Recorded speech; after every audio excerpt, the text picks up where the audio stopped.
Module 6 is a non detailed study of 20th century British literature. We are starting with F.R. Lewis's The Great Tradition. F.R. Lewis reassessed English fiction, proclaiming Jane Austen, George Eliot, Henry James, and Joseph Conrad as the great novelist of the past, the writers with great tradition. Lewis purposely excluded major authors such as Lawrence Sterne and Thomas Hardy, but eventually changed his position on Dickens among classic writers, but not in the great tradition.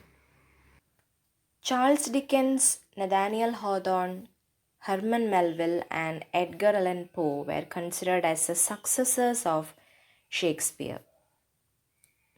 He pronounced Milton as negligible, dismissed the Romantics, and believed that after John Donne there is no poet we need bother about except Hopkins and Eliot. D.H. Lawrence is considered to be the great genius of our time, according to F.R. Lewis. The great tradition novelists are distinguished by a vital capacity for experience, a kind of reverent openness before life, and a marked moral intensity. Joseph Conrad's Heart of Darkness documents Marlowe, a sailor, in search for a mysterious man named Kurtz, who has gone too far in his exploitation of Africans in the ivory trade. The reader is plunged deeper and deeper into the horrors of what happened when Europeans invaded the African continent. Heart of Darkness provides a bridge between Victorian values and the ideals of modernism. It is about alienation, confusion, and profound doubt, as it is about imperialism. Virginia Woolf's Mrs. Dalloway is known as a female Ulysses. The story is devoted to a day in the life of Clarissa Dalloway, who is planning to give a party. Mrs. Dalloway is a penetrating study into the life of the characters in the story and the London background. The main characters are Clarissa Dalloway, Peter Walsh, Richard, Elizabeth, Septimus Warren Smith, Lucretia, Sir William, Dr. Holmes, etc. In James Joyce's A Portrait of Artist as a Young Man, the character Stephen Dedalus is a fictional creation of James Joyce himself. It is a portrait of a self-absorbed young man. Many of the scenes are fictional, but some of its most powerful moments are autobiographical. There is extensive and convincing use of stream of consciousness. And also another stylistic technique, epiphany. The novel deals with the growth of the mind of an artist. George Orwell's 1984 is a dystopian novel set in Airstrip 1, Great Britain, a province of the superstate Oceania. We can see a world of perpetual war, omnipresent government with the party leader Big Brother,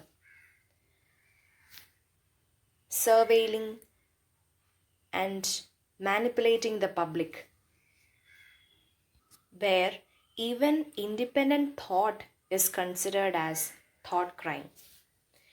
The major characters are Winston Smith, member of the Outer Party, who works for the Ministry of Truth, and Julia.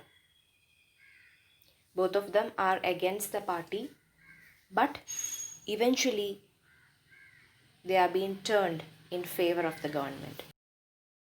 John Fowles, the French lieutenant's woman, centers on the main characters Sarah Woodruff, the French lieutenant's woman, Charles Smithson, an orphaned gentleman, and Ernestina Freeman, Charles' fiancée.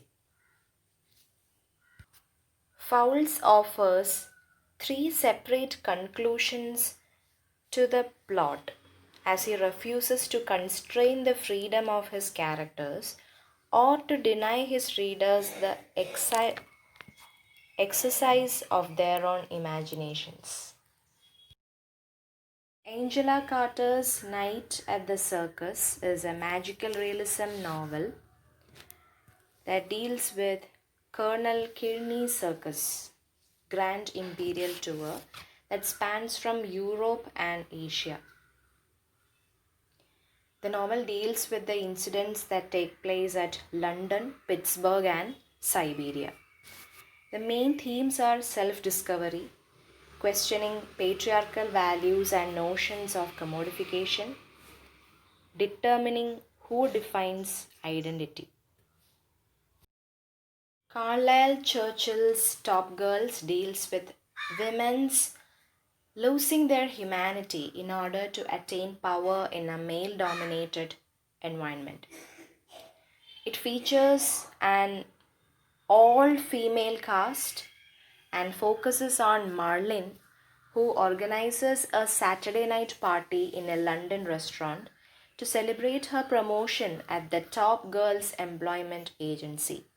She invites a group of women drawn from history, legend, literature, and art who tell their stories as Marlene orders food and drink.